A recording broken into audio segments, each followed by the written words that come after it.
Domnul Criciun vrea să dea un răspuns să completeze pe domnul Zecru.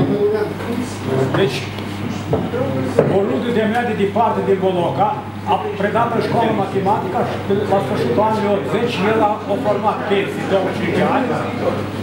Îmi dați voie. Dacă da, dacă nu, eu mă duc.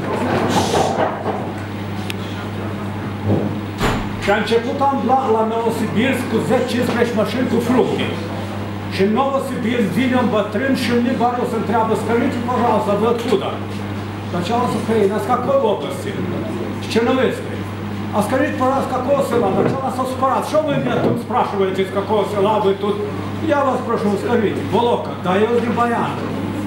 Trecut la limba română.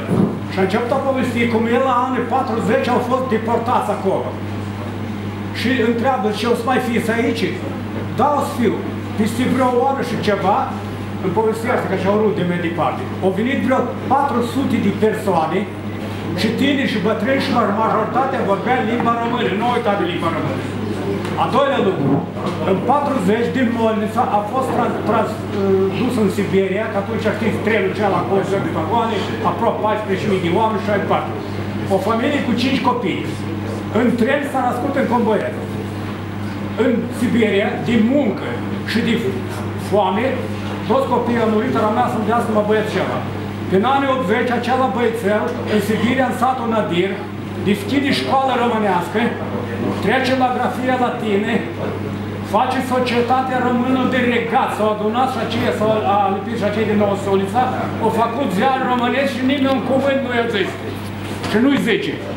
În Kazahstan sunt 4 școli românești, mai mult de 20 de români. 4 școli românești care în fiecare an fac festivități a dansurilor și cânce românești, import românești și chiar vin și la România, la festivități. Nu uitați, dar noi aici uităm și facem școli ucrainene și uităm cine suntem.